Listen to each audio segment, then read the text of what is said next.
প্রথমেই আমাদের কাছে চলে এসছে এই সিজলার মোমোর প্ল্যাটারটা। প্রথম কাজ কিভাবে পাওয়া, মানে ইন্ডাস্ট্রিতে কি ডিরেক্টরের জন্যই আসা যে আমি ডিরেক্টর হব, নাকি না অ্যাক্টর হতে আসা, যেটা অনেকেই হয়? গরমকালে আমের তো একটা ব্যাপার রয়েছেই বাঙালিদের, তো আম জনতা হিসেবে এটা আগেবার চোখ চুমুক দিয়ে দেখি। তখন মেগা সিরিয়াল বলে একটা পদার্থ আরম্ভ হলো, এবং Janani was the first mega serial, তারপরেই জন্মভূমি, তারপর fortunately unfortunately I became the third mega serial director in West Bengal, that is called Trishna. কারণ যদি করতে পারে তাহলে আমরা কেন করতে পারবো না? তাহলে আমরাও শুরু করি র্যাপিড ফায়ার।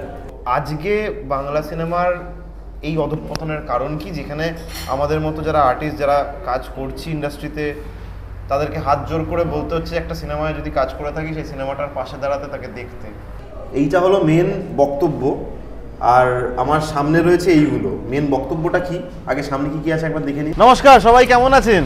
আমরা ফুডি দাদু অ্যান্ড কোম্পানি আজকে একটা জায়গায় অলরেডি পৌঁছে গেছি। পৌঁছানোর আগে একটা ভিডিও করি জেনারেলি, কিন্তু আজকে আর করিনি। কেন এই কারণে যে আমাদের গেস্ট ছিল সে অলরেডি ভিতরে বসেছে, অলরেডি চলে এসছে আমাদের গেস্ট, তাই জন্য সময় নষ্ট না করে আমরা তাড়াতাড়ি করে একদম যত তাড়াতাড়ি পেরেছি গাড়ি চালিয়ে চলে এসেছি এখানে। এবং আজকে যে জায়গাটা এসছি সেখানে আনলিমিটেড বিরিয়ানি দেয় মাত্র 249-এ। শুধু বিরিয়ানি না, তার সঙ্গে দেয় চিকেন চাপ, কোল্ড ড্রিঙ্কস অ্যান্ড স্যালাড। তো আর কি কি আমরা খাবো, কারণ শিবাইদা তো আপনারা সবাই জানেন যে চিকেন খায় না। তো আমরা এসে গেছি ইটস মাই লাইফ ক্যাফেতে। ইটস মাই লাইফ ক্যাফে সামনে, বা এখন একদম সামনে কেন, আমরা ভেতরেই ঢুকে পড়েছি। আর আমাদের গেস্টটাকে সেটা জানার জন্য চোখ রাখুন ভিডিওটায়।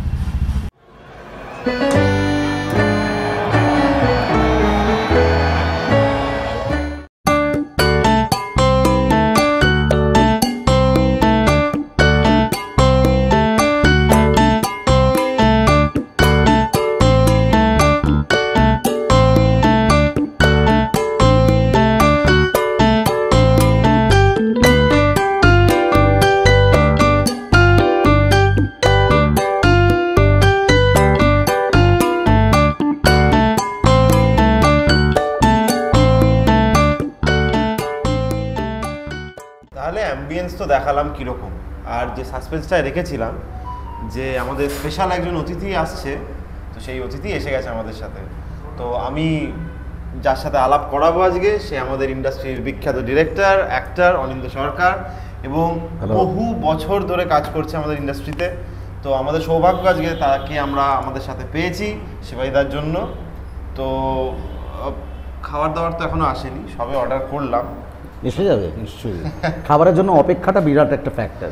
দুর্গাপুজো যেমন আসছে করলে একটা ভালো লাগে, এসে গেলেই তো চলে যাবে, খাওয়া এলে পেটের মধ্যে চলে যাবে তখন। তো এই অপেক্ষার মধ্যে কিছু প্রশ্ন আমি জিজ্ঞেস করতে চাই, যদি আপত্তি না থাকে। না না, বিলকুল নেই। তো প্রথম কাজ কিভাবে পাওয়া, মানে ইন্ডাস্ট্রিতে কি ডিরেক্টরের জন্যই আসা যে আমি ডিরেক্টর হব, নাকি না অ্যাক্টর হতে আসা, যেটা অনেকেই হয়? না না না, একদমই না, বিষয়টা অন্যরকম। আমার ইন্ডাস্ট্রিতে আসাটা যদিও কাকতালীয়, কিন্তু খানিকটা ব্লাড জেনারেটেড। আচ্ছা। আমার বাবা এই ইন্ডাস্ট্রির সঙ্গে যুক্ত ছিলেন মোর দ্যান 41 ইয়ার্স। উনি বেসিক্যালি মৃণাল সেনের সহযোগী পরিচালক ছিলেন। আর এছাড়া পুরনো বেশ কিছু ছবি, যেমন লাল পাথর, মণিহার, মহাশ্বেতা, চৌরঙ্গি, এসব ছবির সঙ্গে বাবা যুক্ত ছিলেন পরিচালনার সহযোগিতা করার জন্য। এবং ইনফ্যাক্ট উত্তম কুমারের চৌরঙ্গি যে ছবিটা আমরা সবাই জানি, বিখ্যাত ছবি, সেই ছবির চিত্রনাট্য আমার বাবার করা। এখনও IMDb-তে সার্চ করলে লেখা আছে অমল সরকার। তখনকার দিন তো ডিজিটাল কোনো রকম মাধ্যম ছিল না, তাই ওনার ছবিটা পাওয়া যায় না, কিন্তু এখনও লেখা আছে। এবং ছবির যে টাইটেল ক্রেডিট কার্ডস, তো সেখানেও আছে প্রধান সহকারী এবং চিত্রনাট্য অমল সরকার।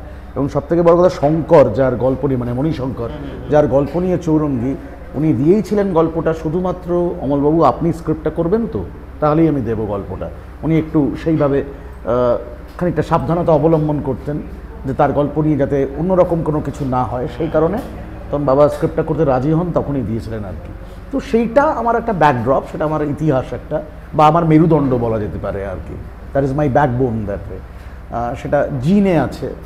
কিন্তু আমার আশাটা কোয়াইট কী বলবো, অদ্ভুতভাবেই I was basically into theatres. আমার নিজস্ব একটা ছোট্ট দল ছিল, যেমন আর 5টা বাঙালি ছেলে, যখন মানে আমাদের সময় তো কম্পিউটার ছিল না, আমাদের সময় ডিজিটাল ওয়ার্ল্ড ছিল না, রিলস বানাতাম না আমরা, আমরা কোনো কিছুই করতাম না প্র্যাকটিক্যালি। আমরা তখন টাইপ শিখতাম আর টিউশন করতাম আর থিয়েটার করতাম। বাঙালি পরিবারে এই তিনটে খুব প্রয়োজনীয় জিনিস ছিল। ম্যাক্সিমাম ছেলেপুলেই তাই করে, যাদের একটু শিল্প মনস্ক যারা ছিলেন আর কি, যে বাড়িতে একটুখানি শিল্প চর্চা হতো, তারা থিয়েটার করার একটা প্রবণতা ছিল আর কি।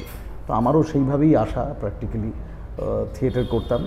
হঠাৎ করেই ছোট্ট একটু প্রিফেস দিয়ে নিই, তাহলে লোকে বুঝতে পারবে না কেন এলাম, কী করতে এলাম। আমার বাড়িতে একজন মানে পরিচালক, তিনি বাবাকে দিয়ে একটা স্ক্রিপ্ট কারেকশন করাতে এসেছিলেন। তো amongst everyone I was keen in listening to the screenplay, কী করে স্ক্রিন প্লেটা হয়। তো আমি লুকিয়ে লুকিয়ে শুনছিলাম। একটা সময় ধরা পড়ে গেলাম। বাবা বললেন যে তুমি বসে শোনো না, ওদের তো অসুবিধা হচ্ছে, বারবার যাতায়াত করছো। আমি বসে পড়লাম, সেই চিত্রনাট্য শুনলাম, এবং সেই পরিচালক যখন বাকিদের সাজেশন নিচ্ছিলেন, আমারও কত কিঞ্চিত সাজেশন নিলেন। ইগনোরেন্টলি আমিও কিছু জিনিস বললাম, সেটা সকলের ভালো লাগলো। এবং তখন আমার পিট খুব চাপড়ে দেওয়া হলো, শাবাশি দেওয়া হলো, এবং বলা হলো যে তুমি কি অ্যাসিস্ট করবে। তো অ্যাসিস্ট করাটা তখন কি খায় না মাথায় দেয় আমি কিছুই জানতাম না। যদিও বাবা এই ট্রেডের সঙ্গে যুক্ত ছিলেন, কিন্তু আমরা কোনোদিন শুটিং দেখতে যাইনি সেই অর্থে। ইনফ্যাক্ট আমি দুবারই শুটিং দেখেছি, সেটাও আমার বাড়ির কাছাকাছি রাস্তায় হচ্ছিল বলে দেখতে পেয়েছিলাম। তো তারপরে আমি সেই অ্যাসিস্ট করতে যাই সেই ছবিটায়, সেইখান থেকে আমার শুরু। এবং একবার ওই যে ক্যামেরার পিছনের কাজটা ভালোবেসে ফেলি, সেটা ইট বিকেম মাই প্যাশন কমপ্লিটলি। তখন আর সেটা ছাড়তে পারি না, তখন সেটা নেশা, নেশা থেকে পেশা, সমস্তটা জুড়ে সিনেমা হয়ে থাকলো। মানে আমি একটা অদ্ভুত উদাহরণ বা ব্যাখ্যা দিই সিনেমার। আমি বলি জিসকে সিনেমা হ্যাঁ মা, তার নাম হচ্ছে সিনেমা। এর বাইরে আমি কিছু জানি না। I can't drive a car, I can't put up a fuse even. আমার বাড়িতে খারাপ কিছু হয়ে গেলে মেকানিক ডাকতে, আমি নিজে থেকে সেটা করতে পারি না। আমি এটা পেরেকও ভালো করে ঠুকতে জানি না। কিন্তু আমি শুধুমাত্র সিনেমাটা আমার প্যাশন। আমি সিনেমা কত ভালো করি কি করি না সেটা পরের কথা, কিন্তু আমি আমার ভালোবাসাটা হচ্ছে সিনেমা নিয়ে কমপ্লিটলি। তো দ্যাট ওয়ে মানে আমি এসেছিলাম এখানে, আসার পরে থেকে যা হয় আর কি, তারপর থেকে গেলাম। তারপর অ্যাসিস্ট করা বিভিন্ন মানুষকে। তারপর একটা সময় আমি চেন্নাই চলে যাই, মানে তখন তো ম্যাড্রাস ছিল, এখন চেন্নাই। তো ওখানে গিয়ে আমি প্রফেশনাল ওদের যে ডিফারেন্সিয়েশনসগুলো, মানে আমাদের এখানকার সঙ্গে ওয়ার্ক কালচারের ডিফারেন্স, সেটাকে বুঝতে আরম্ভ করলাম। এবং ওরা যে আমাদের থেকে এগিয়ে আছেন সেই সময় থেকেই, অথচ ওদের মানুষরা বলতেন যে তোমাদের গল্প নিয়ে তো একসময় আমরা ছবি করতাম, why do you nowadays copy South Indian films, তোমরা কেন কপি করো, তোমাদের গল্প নিয়ে তো আমরা, তোমাদের এত সাহিত্যের ভাণ্ডার, এত গল্প, এত রিচ তোমাদের লিটারেচার, সেখানে তো প্রচুর প্রচুর গল্প রয়েছে, তোমরা কেন আমাদের ছবি কপি করো। তো যাই হোক, সেটা তো বাণিজ্যিক বিষয়, সেটা কমপ্লিটলি অন্য বিষয়, আজকের আলোচ্য বিষয় নয় কমপ্লিট। তো ঘটনা হচ্ছে যে সেইভাবে এখানে আসা, সেখানে গিয়ে অনেক কিছু শিখলাম নতুন করে। এবার এখানে ফিরে এসে হঠাৎ করে একটা বুম এলো তখন টেলিভিশনের। টেলিভিশন তখন মেগা সিরিয়াল বলে একটা পদার্থ আরম্ভ হলো, এবং Janani was the first mega serial, তারপরেই জন্মভূমি, তারপর fortunately unfortunately I became the third mega serial director in West Bengal, that is called Trishna. Trishna তখনকার দিনে খুব পপুলার সিরিয়াল। আজকে যারা বাংলা বাজারে বেশ নামকরা শিল্পীরা রয়েছেন, তারা সবাই প্রায় ওখান থেকেই শুরু করেছিলেন। এবং Trishna give me a lift all together, আমাকে আর পেছন ফিরে তাকাতে হয়নি। কিন্তু আবার পাশাপাশি একটা জিনিস সর্বনাশ হয়ে গেল আমার কপালে, সেটা বোধহয় কেউ দেখতে পাচ্ছেন কিনা জানি না, আমার কপালে লেখা হয়ে গেল মেগা সিরিয়াল ডিরেক্টর অনিন্দ্য সরকার, যে কারণে আমি ফিচার ফিল্মের দিকে যেতে পারলাম না বা বিজ্ঞাপনের দিকে যেতে পারলাম না। আই হ্যাড মাই অ্যাপটিটিউড, কিন্তু আমি ওই যে একটা পাথ ধরে নিতে হলো তখন, আর তখন রোজগারও আসছে, মানে আসলে কিছু করার নেই। মানুষ যে কোনো একটা জিনিস খোঁজে তো হয় মান নয় মানি, তো সে কারণে মানে মানি মানে kept on coming, I use to follow that, সেই কারণে গণ্ডগোলটা হলো।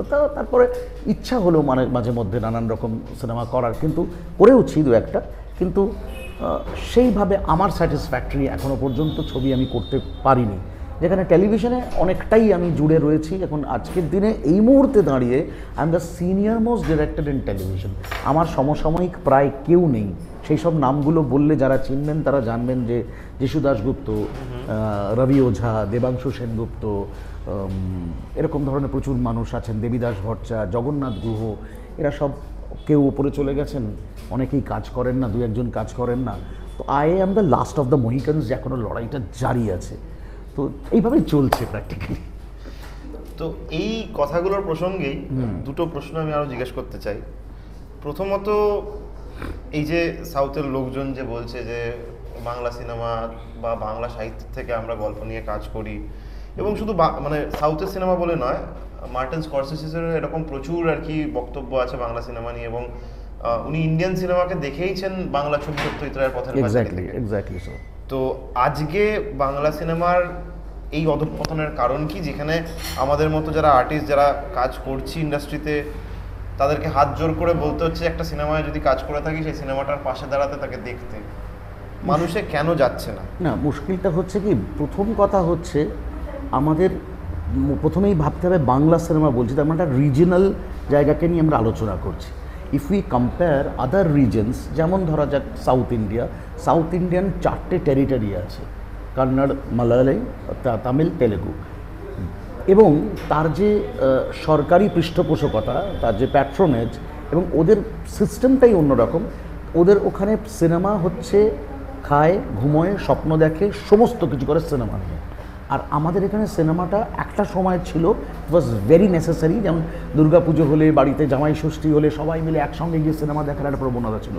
এবার যেই পরিবারগুলো ভাঙতে শুরু করলো, যেই নিউক্লিয়ার ফ্যামিলি হলো, তখন ন্যাচারালি প্রত্যেকটা মানুষ কী হয়, কাজের মধ্যে এত বেশি ব্যস্ত হয়ে গেল, সেই কারণে সিনেমা থেকে তারা দূরে সরতে আরম্ভ করলো। এবং ডেফিনেটলি মান তো আছেই একটা, আন্তরিকতা আছেই একটা, সেটা নিশ্চয়ই আছে, সেটা আমি বলছি। অন্যান্য স্টেট তো প্রোগ্রেস করছে, ভোজপুরি সিনেমা প্রোগ্রেস করেছে, উড়িষ্যা সিনেমা যার কোনো নাম নিশান ছিল না, ওড়িয়া সিনেমা মাঝখানটা খুব খারাপ ছিল, এখন আবার একটু গ্রোথ করছে। Gujarati, Bhojpuri, in fact Punjabi films. In fact আমি এই মুহূর্তে মানতে চাইছি না যে বাংলা সিনেমা একেবারে খারাপ হচ্ছে, কিন্তু Bangla cinema is picking up, একটু কন্টেন্ট বেসড হচ্ছে, একটু কন্টেন্ট ড্রিভেন হচ্ছে, এবং একটু প্যান ইন্ডিয়াও হচ্ছে, সেটা হচ্ছে।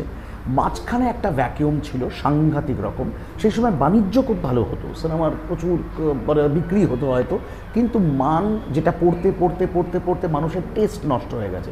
এবং Bengal is such a Province বা একটা স্টেট, সেখানে না অনেক বেশি গ্রামাঞ্চল রয়েছে, অনেক বেশি মানুষের অশিক্ষা রয়েছে, যেখানে মানুষকে শিক্ষিত করার দায় কিন্তু খানিকটা সিনেমার, খানিকটা সাহিত্যের, খানিকটা কবিতার, খানিকটা হয়তো অন্যান্য যা যা শিল্প মাধ্যম আছে সবার, সেখানে আমরা করে উঠতে পারিনি, এটা আমি 200% মানি। অ্যাট দ্য সেম টাইম এই পেনিট্রেশনটা খুব প্রয়োজন ছিল। আমাদের এখানে সিনেমা হলের অবস্থা খুব খারাপ। ইনফ্যাক্ট এখন যেখানে মাল্টিপ্লেক্সেস হয়েছে, মাল্টিপ্লেক্সেসে কটা বাংলা ছবি রিলিজ করতে পারে, তার যা ভাড়া, তার যা আপলোডিং চার্জ, সমস্ত কিছু করে একটা ছবি শেষ করার পরে যদি 70 লাখ টাকায়ও একটা ছবি শেষ হয়, তারপর দেখা যায় আর টাকা বেঁচে থাকে না এ করার। তারপর কিছু কিছু তো পক্ষপাতিত্ব রয়েছে, কিছু কিছু কী বলবো, বড় মাছ ছোটো মাছকে খেয়ে ফেলে, এগুলো তো রয়েছেই আর কি, সেগুলো সবাই জানেন, নতুন করে বলার কিছু নেই, মানে needless saying this, but it's a fact. এবার সেই সমস্ত কিছু কারণ, তারপর দর্শকের মানসিকতা বদলে গেছে, মানসিকতা অনুযায়ী যদি ছবিটা না হয়, আজ সাউথে কিন্তু ছবি যেরকম হচ্ছে, আমি সেদিন একটা ছবি দেখলাম মহারাজা বলে, এত সিম্পল, মানে এত ব্রিলিয়েন্ট, কিন্তু এটা সিম্পল, মানে এই লোকটা আমিও হতে পারি, একদম এই কমন ম্যান স্টোরিতে কমন ম্যান ওয়েতেই বলা যায়। সেখানে যদি একদম 3বার করে মাথা ঘোরাই, এরম তো চুল উঠছে, বা আমি পা দিলাম ধুলো উঠছে, সেখানে রিয়েলিটি থাকে না। কিন্তু ওই রিয়েলিটির জন্যই কিন্তু দর্শকটা টানছে আর কি। ইনফ্যাক্ট প্রথম দিকে ছবিটা দেখতে তো আমারও মনে হচ্ছিল বাবা কী একটা হচ্ছে, পরের দিকে আই ওয়াজ সো এনগ্রস, আমার মনে হলো বাপ রে বাপ, কী কন্টেন্ট, কীভাবে কাজ করছে, এবং বিজয় সেতুপতি মানে মাইন্ড ব্লোয়িং।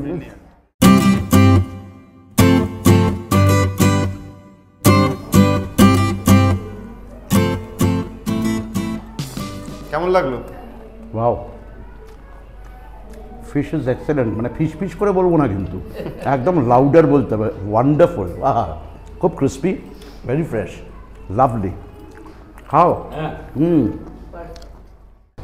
প্রথমেই আমাদের কাছে চলে এসছে এই সিজলার মোমোর প্ল্যাটারটা। তো এখানে আছে, এই হচ্ছে তন্দুরি মোমো, একটু যে সাইজগুলো দেখাই, এটা হচ্ছে গিয়ে তন্দুরি মোমো। আচ্ছা, এরপর আছে প্যান ফ্রাইড মোমো, এই হচ্ছে সাইজ। তার সাথে আমাদের দিয়েছে নুডলস, আর একরকম মোমো আছে, সেটা হচ্ছে কোথে মোমো, ননভেজ। এটা তিনটেই চিকেনের প্রিপারেশন আমরা অর্ডার করেছি, তার সাথে ওরা কিছু চিপস দিয়েছে এবং নুডলস সার্ভ করেছে অ্যাজ এ সিজলার। তো আমি ফার্স্টে প্রত্যেকটা একটা একটা করে মোমো খেয়ে বলছি কোনটা কীরকম। সো ফার্স্টে এই কোথে মোমো, চিপসটাকে সরিয়ে দিলাম।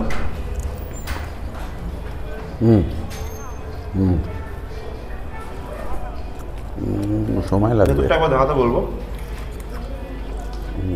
স্টাফিং যথেষ্ট কোথায় দেওয়া আছে? আছে এবং খেতেও টেস্টি। ও তোমার তো কোথেক মোমো খাওয়া হয়ে গেল, এরপর একটু তন্দুরি মোমো খেয়ে বলো। তন্দুরি খাবো না প্যান ফ্রাইডটা হাতের সামনে আছে? আচ্ছা প্যান ফ্রাইড খাও।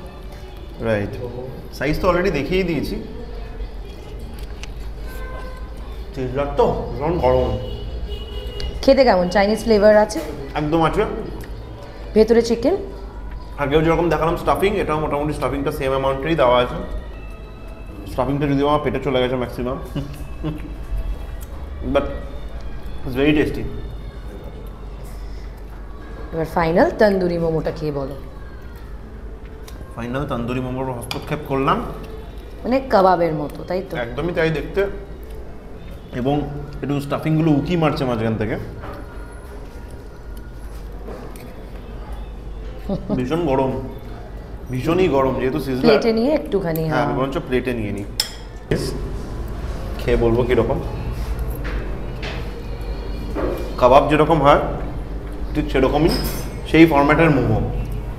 এটাও ভীষণ ইউনিক এবং ভালো। তার সাথে চিপস দিয়ে, চিপস তো নতুন করে কিছু বলার নেই, নুডলসটা একটু বলি।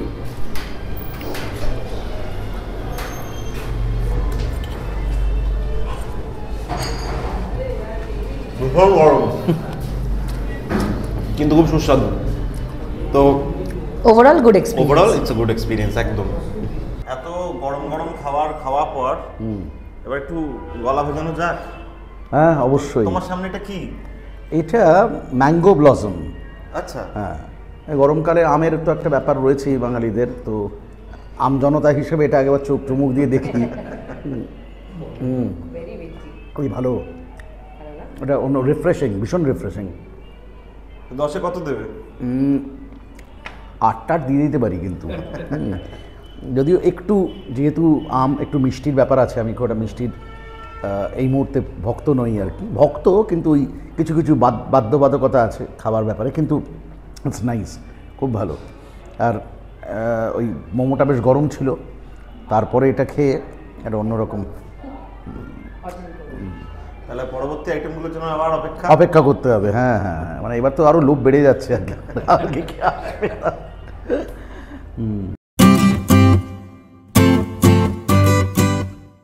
তাহলে এবার চিকেনের একটা সাইড ডিশ এসে গেছে, হ্যাঁ সেটা হলো লেমন চিকেন। সেটাই দেখছি। বললে এটা স্পেশালিটি, তো তুমি একটু খেয়ে বলো কিরকম স্পেশাল। আচ্ছা বেশ। লেমনের ফ্লেভার বা এগুলো আছে। হ্যাঁ, না লেমন তো একটা সঙ্গে দিয়েছে আবার। হ্যাঁ, কাছে বোঝা যাচ্ছে যে লেমন চিকেন।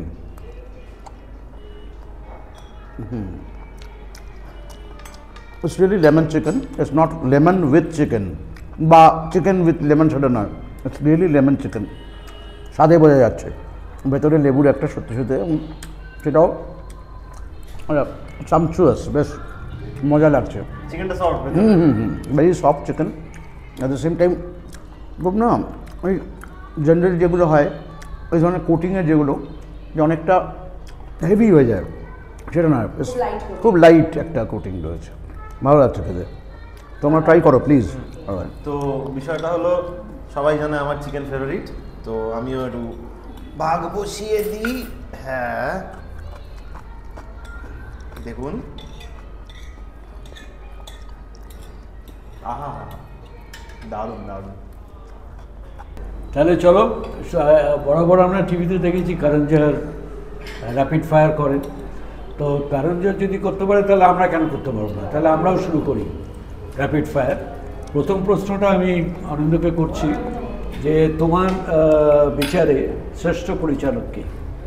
ছোটোবেলায় র্যাপিড রিডার জানতাম, তুমি যখন র্যাপিড ফায়ার নিয়ে এলে পুরো যাই হোক, শ্রেষ্ঠ বলে কিছু হয় না। আচ্ছা, সবাই নিজের নিজের জায়গায় শ্রেষ্ঠ, তবে মেটিকুলাস ডিরেক্টর প্রচণ্ডভাবে সব কিছু নিয়মকানুন মেনে সুন্দর করে, মানে প্রপার ওয়েতে সিনেমা করে সত্যজিৎ রায়, স্বাভাবিকভাবে। তার স্ক্রিপ্ট, ইলাস্ট্রেশন সব দেখলেই বোঝা যায় everything has been minutely detailed properly. আর আমার ব্যক্তিগত ভালো লাগার পরিচালক হচ্ছেন ঋত্বিক ঘটক, যিনি প্যাশন থেকে ছবিটা করতেন, একদম বোহেমিয়ান লাইফ, একদম র জায়গা থেকে, ওরকম ধরনের ছবি। আর কীরকম তোমার মৃণাল সেনের? মৃণালবাবু ছিল, মৃণালবাবুর সঙ্গে তো আমার প্র্যাকটিক্যালি নিজের খুব বন্ধুত্বই ছিল বাবার সূত্রে আর কি। মানে আমি ছোট, মৃণালবাবু আমার থেকে বড়, তো ন্যাচারালি ওই বন্ধুত্বটা ছিল আর কি। কিন্তু ওই ফর্ম নিয়ে কাজ করা, মৃণাল সেনের ছবি মানে ফর্ম, নানান রকম একটা ফ্রিজ ভেঙে একটা লোক বেরোলো, বা নানান রকম কিছু, কতগুলো কোলাজ নিয়ে একটা মোমেন্টস তৈরি হলো, এরকম ধরনের। মৃণাল সেনের ছবি তো ভীষণভাবেই ভালো, এবং এগুলো তো অ্যাকচুয়ালি পাঠ্য আমাদের। এই সিনেমাগুলো তো ভালো মন্দ বিচারের থেকে বড় কথা আমাদের শিক্ষার একটা জায়গা। সিনেমার শেখার মূল জায়গাই হচ্ছে ঋত্বিক, মৃণাল, ইভেন তপন সিনহা তার ছবি দেখে। শ্রেষ্ঠ Favorite? শ্রেষ্ঠ অভিনেতা, অভিনেত্রী, অল টাইম মহানায়ক, হ্যাঁ, যে পরপর নিজেকে চেঞ্জ করতে করতে গেছেন। প্রথম দিককার ছবিতে একরকম অভিনয় পাই, পরের দিকের ছবিতে একটু হলিউড কপি করার ইয়ে, তাই তারপরের দিকে আবার অন্যরকম ছবি, সবটা মিলিয়ে। হ্যাঁ, আর বম্বেতে যদি বলো তো অলওয়েজ মিস্টার বচ্চন। মানে he is a legend, he is an institution completely. আচ্ছা, অ্যাক্ট্রেস এখানে বলিউডে আমার এখানকার খুব পছন্দের অভিনেত্রী হচ্ছেন সাবিত্রী চট্টোপাধ্যায়। আচ্ছা, আর বম্বেতে যদি আগের সময়, আমাদের সময়কার বলো, তাহলে রেখা। আর তারপরে Madhuri Dixit, Sridevi. In fact Sridevi Mister India দেখার পর থেকে আই বিকেম শ্রীদেবীজ ফ্যান। তার আগে অবধি আমি শ্রীদেবীকে খুব একটা পছন্দ করতাম না, কিন্তু তারপর থেকে মনে হচ্ছিল বাবা, what timing she had, wonderful, এরকম। আর এখনকার সবাইকে তো খুব একটা ভালো করে সবার নাম জানি না, হয়তো দেখলে চিনতে পারবো। আচ্ছা, আর শ্রেষ্ঠ মুভি মানে এখন অবধি তোমার বাংলা হিন্দি দুটো আলাদা আলাদা করে যদি তুমি শ্রেষ্ঠ মুভি, প্রত্যেকটা মুভির প্রত্যেকটা সময় আমার কাছে শ্রেষ্ঠ, সেইভাবে শ্রেষ্ঠ বলা যায় না। আমার একটা ছবি খুব ভালো লাগা ছিল, সবাই তো পথের পাঁচালী নিয়ে খুব লাফালাফি করেছে, বা ইনফ্যাক্ট করাও উচিত। হাসুলি বাকের উপকথা, একটা ছবি হয়েছিল, অনবদ্য ছবি, মানে মাটির গন্ধটা, একটা গ্রামের গন্ধটা ছবিতে পাওয়া যায়। তপন সিনহার ছবি, আমার খুব খুব মানে ভালো লাগা ছবি।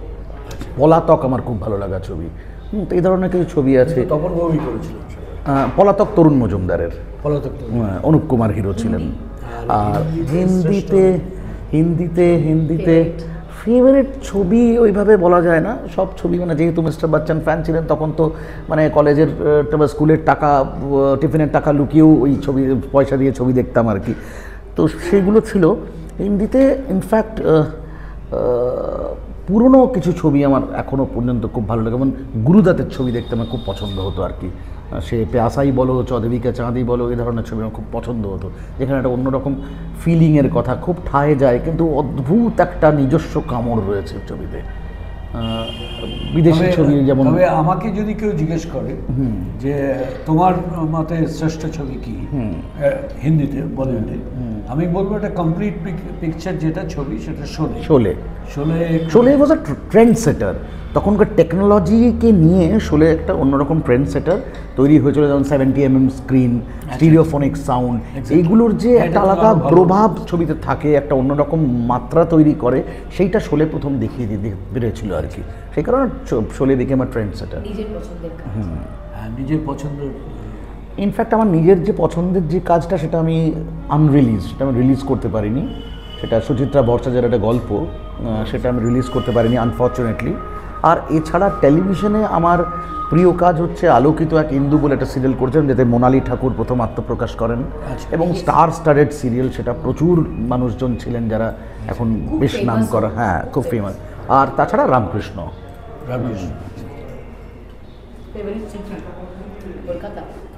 শহর মানে তোমার, তুমি তো অনেক জায়গায় ট্রাভেল করেছো কাজের সূত্রে, তোমার পছন্দের শহর? আমার চিরকাল কলকাতার মতন প্রাণ কোথাও নেই।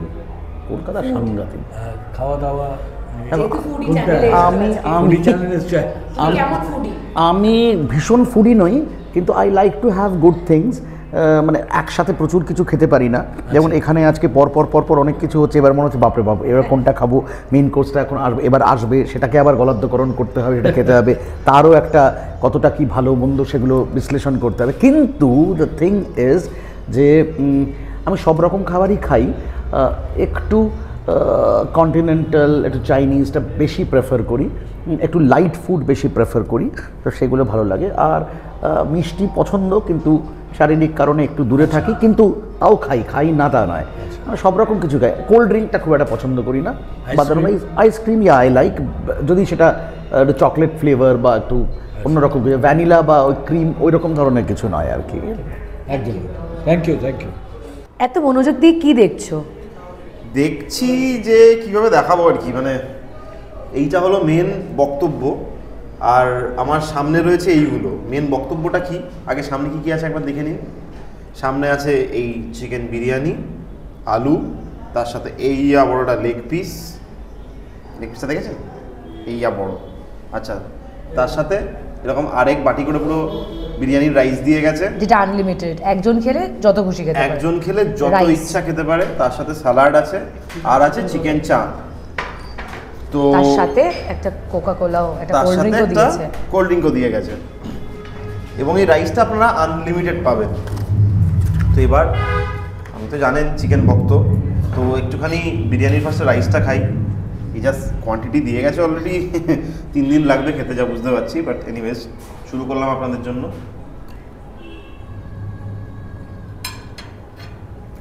কলকাতা বিরিয়ানির ফ্লেভারটা আছে, ফ্লেভারটা আছে, খুব রিচ নয়, ঠিক আছে, it is a nice aroma, গন্ধটা খুব সুন্দর। আর এবার চিকেনটা একটু খেয়ে দেখি। একটা স্লাইস নিলাম। The chicken is very soft and juicy, খুব সফট জুসি, খুব ওয়েল প্রিপেয়ার্ড, আমার তো খুব ভালো লাগছে। আলুটা খেয়ে বলো। দাম মাত্র 249 না? ওকে, পুরো সবগুলো, Yes, পুরোটা সবগুলো। With unlimited rice? With unlimited rice, মাত্র 249। তার সাথে এইটাও আছে কিন্তু, হ্যাঁ ওটা লাগবে, ওটা লাগবেই। হ্যাঁ, আলুটা খেয়ে বলো। বাহ, এটাও আনলিমিটেড ছিল, ভালো হতো। ভীষণ নরম, ভীষণ সুন্দর খেতে। আচ্ছা, একটু ভেতরে মানে আলুর ভেতরে যদি একটু মশলাপাতি না ঢোকে না, একদম খেতে ভালো লাগে না, কারণ আলুর তো নিজস্ব কোনো স্বাদ নেই। তো এর মধ্যে যথেষ্ট পরিমাণে মশলাপাতি ঢুকেছে। এইবার চলে আসি চাপ চায়। গ্রেভিটা ফার্স্ট একটু দেখাই, বেশ ভালো, একটু এটা রাইসের রিচ। সাথে নিয়ে।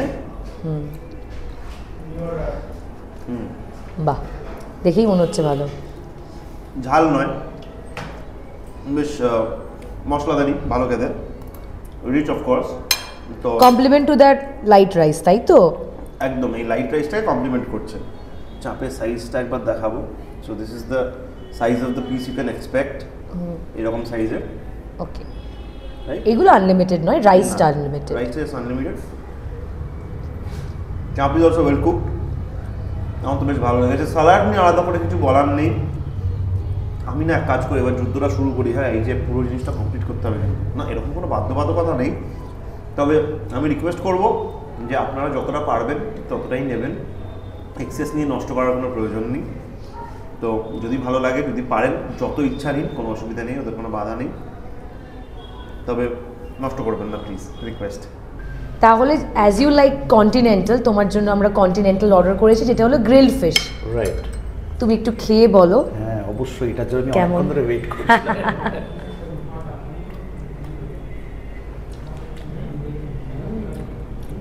Wow, wonderful, unique. এর সাথে দিয়েছে একটু grill vegetable, Right, right. Mashed potato আর হার্ব রাইস। কারেক্ট। ভালো লেগেছে, সত্যি ভালো লেগেছে। বাহ, আমার Glad you অন্য liked it. কিছুর থেকে continental is always my favourite. Perfect. খুব ভালো লেগেছে। তাই তুমি রেকমেন্ড করছো এই আমি জায়গাটা? recommend করছি ভীষণভাবে, সত্যি সত্যি। মানে আমি myself will come again very soon. I'll keep on telling my associates, my friends, my colleagues, যারা যারা রয়েছেন তাদেরকে প্রত্যেককে বলবো এখানে আসবেন। আমি জানতাম না এটা, আজকে জানার পরে লোক বেড়ে গেল। ইনফ্যাক্ট বাড়ি থেকেও সুইগিতে অর্ডার করবো আর কি। শিবাজিতার জন্য এটা আমি অর্ডার করেছি কটেজ চিজ স্টেক, মানে পাতি ভাষায় পনির স্টেক। এবার শিবাজিদা এত কিছু মনে রাখতে পারবে না বলে আমাকে দায়িত্ব দিয়েছে যে তুই সব খাবারের নামগুলো বলে দিস আর পাশ থেকে একটু প্রম্পট করে দিস। তো আমি তাই জন্যই ওটা একটু হেল্প করছি, আমি দেখাতে বলবো। ওই যেমন কন্টিনেন্টাল এটা মনে হচ্ছে ভাত। হ্যাঁ, হার্ব রাইস, রাইস খেয়ে বলো। ফার্স্ট ক্লাস, ভালো। এবার পনিরটা খেয়ে বলো, পনির স্টেক। খুব টেস্টি। সসটা উপরে একটা চিজ সস দেওয়া দেখে মনে হচ্ছে। নাইস। তার সাথে আছে ম্যাশ পটেটো, মানে আমাদের যে আলু ভাতে হয় না ওই যে ওটা ম্যাশ পটেটো। খেয়ে বলো। ও ফাটাফাটি। তো চলে এসছে যেরকম খাবার আমি খেতে পছন্দ করি, কন্টিনেন্টাল চিকেন রুলাড। যা দেয় উইথ কন্টিনেন্টাল ডিশ সেগুলোই আছে, দেখাবো। হার্ব রাইস আছে, ম্যাশ পটেটো আছে, গ্রিল ভেজিটেবলস আছে, আর এই যে চিকেন রুলাড, মানে ব্যাপারটা একটা রোল অফ চিকেন, ভেতরে একটু সস বা একটু ভেজিটেবলস চিজ এসব দেওয়া থাকে। তো একটু খেয়ে বলি কেমন। অনেকক্ষণ ধরে এসছে, সবাই খাচ্ছিল, আমার খাবারটা একবার ঠান্ডা হয়ে গেছিলো, আবার আমি বললাম গরম করতে। ফাইনালি চিকেন রুলাড দেখছো, ভেতরে একটা ভেজিটেবলসের লেয়ার থাকে আর একটা ব্রাউন সস দিয়েছি, একটু সসে ডিপ করব, করে পুরোটা চেষ্টা করবো একবারে মুখে দেওয়ার।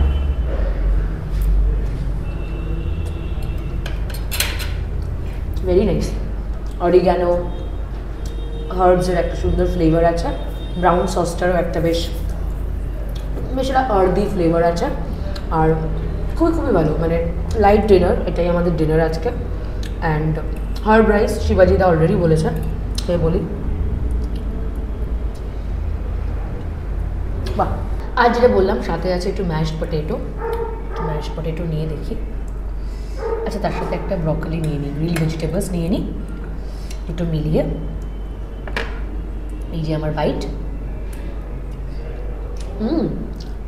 বেশ ভালো। Overall 8.5 out of 10। এটা কি শিবাইদা? ও আমার অল টাইম ফেভারিট আইসক্রিম এসে গেছে। কিন্তু আইসক্রিম এরকম কেন? হ্যাঁ বলছি, বাইরে গরম, ভিতরে আবার খেয়ে দেখি, এটা কি? ভিতরে ঠান্ডা, ফ্রাইড আইসক্রিম। ওহ, কি সব অনবদ্য প্রিপারেশন বলো। অসাধারণ অসাধারণ, শিবাজিদা তো থামতেই পারছে না। খুব ভালো। ভালো লেগেছে? এইটা শিবাইদাকে আমি একলা খেতে দেবই না, আমি এটা হামলা করবোই। হ্যাঁ হ্যাঁ, না না ঠিক আছে, তুমি খেয়ে নাও আগে, তারপর খাচ্ছি আমি। দেখি আরেকবার ভালোভাবে দেখিয়ে দাও। এই যে ও ও ভেতরটা মেল্ট করছে আর বাইরে একটা ক্রিসপি লেয়ার, তাই তো? হ্যাঁ একদম, খেয়ে দাও। এইটা একেবারে ফাটাফাটি। Jio Jio, final ending, happy ending. Happen. আমাদের খাওয়া দাওয়া কমপ্লিট, পেট ভরে খেয়েছি এবং প্রত্যেকটা খাবার খুব ভালো লেগেছে। তো এখানকার যিনি one of the partners, one of the owners, তো আমাদের সৌভাগ্য হয়েছে তার সাথে একটু কথা বলার। তো এটা কতদিন হলো আপনার এই রেস্টুরেন্টটা কতদিন হলো? রেস্ট্রো আমাদের হয়েছে about we started actually last Puja, we started off ওই ওপেন এরিয়াটা, আর এসি পার্টটা এই গরমেতেই স্টার্টেড। আমাদের কিন্তু ক্লাউড কিচেনটা চলছে in the name of Madly Momos. Last Puja Maddox স্কোয়ারে আমরা এটা লঞ্চ করেছি। ওকে। Since it has been doing well, so we introduced Chinese into Madly Momos. তারপরে মনে হলো যখন ক্লাউড আছেই, তো why not cater the same food in the coffee shop? তার মানে তো চেন অফ রেস্টুরেন্টস, মানে প্রচুর আর কি, মানে সিটিং অ্যারেঞ্জমেন্ট ছাড়াও মানে ক্লাউড কিচেন থেকে আরম্ভ করে বিভিন্ন রকম আইডিয়াস। তো এই খাবারের আইডিয়াগুলো কার? এই যে যে মেনুটা যেটা সেট করা আছে, এইটার মধ্যে কন্ট্রিবিউশন সবার আছে। আচ্ছা, আমার বাকি দুজন পার্টনার রয়েছে, তারা রয়েছে, প্লাস যাদেরকে মানে সামনে দেখা যায় না, the chefs who has been working, they also work hard on it, মানে নতুন নতুন করতে থাকে। মানে ইনফ্যাক্ট আমরা যখন ম্যাডলি মোমো শুরু করি তার 6 মাস আগের থেকে আমরা একটা বাড়ি ভাড়া নিয়ে R&D করেছি মোমো নিয়ে, শুধু 6 মান্থস পুরো কিচেন একটা তৈরি করে নিয়ে 6 মাস ধরে বিভিন্ন ধরনের মোমো। এখনও সেগুলো, তার মধ্যে দিয়ে কিছুই এখনও আমরা মানে মার্কেটে আনিনি, R&Dগুলোকে ধরে রেখেছি।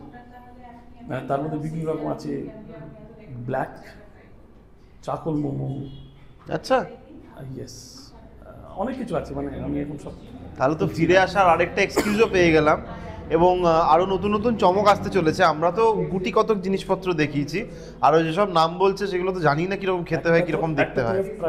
মোমো সিজলার, মোমো সিজলারটা তো ডেফিনেটলি ওয়াজ বিউটিফুল, হ্যাঁ, কিন্তু আর বাদ বাকিগুলো কি সব বলছে চারকোল মোমো টোমো, তো জীবনে দেখিও নি কীরকম দেখতে, তো খাওয়া তো দূরের কথা। তো that is a surprise which I am waiting for. one more that is you will not get anywhere in Calcutta, that is soft shell crab sizzler. আচ্ছা, We have that. you already started that? Yes. Hey Baba, we were unlucky, we have missed it today. Actually, they should have told you. আমাদের এখন true. আরো দুটো brand আসছে, একটা চিনাম্যান আসছে which will be leading in basically Chinese and all, and আরেকটা আসছে চাচা জান বলে which will be biryani and Indian. So মানে সব রকমই কভার্ড হবে, মানে ইন্ডিয়া থেকে চায়না পুরো covered, you are all sorted here. তো আর কোনো ব্রাঞ্চ খোলার প্ল্যানিং? আমাদের কাছে এখন অনেক রকম অপশনস আসছে যে আমাদেরকে ফ্র্যাঞ্চাইজ দিন ইয়ে দিন, বাট রাইট নাও আমরা এখন আরও এটাকে পুরো সেট করে নিয়ে then will see, because we have plenty of brands to come. We are looking forward to a pizza brand, then a pork brand. মানে এবার ইটালির দিকেও চলে গেছে আর কি, শুধু চায়না, শুধু ইস্টের দিকে নেই, ওয়েস্টের দিকেও যাচ্ছেন উনি। তো So this entire house will be one cafe and entire house will be kitchen, different brands. Fantastic, আপনি আরো এরকম করে এগিয়ে যান আর আমাদের ভালো খাওয়ান। তবে একটা কথা আমি না বললেই মানে অপূর্ণ থেকে যায়, আইসক্রিমটা হ্যাঁ। আরেকটা জিনিস না বললেই না মানে অপূর্ণ থেকে যায়। আইসক্রিমটা আমরা তো অনেক জায়গায় অনেক আইসক্রিম খেয়েছি, এই ফ্রাইড আইসক্রিমটা এক্সেলেন্ট টেস্ট ওয়াইজ, দেখতে যেমন প্লেস করলো এখানে এসে পুরো প্রেজেন্টেশনটাই খুব ভালো ছিল। প্রেজেন্টেশনটাই অসাধারণ আর কি, এটা তো- এটা বলতেই হবে, মাস্ট ট্রাই। তো আমরা এই বলেই কনক্লুড করব যে এরকমই ভালো খাওয়ান, ভালো থাকুন আর আমাদের ভালো রাখুন। Absolutely. আর good wishes to you. Thank you. Thanks for coming.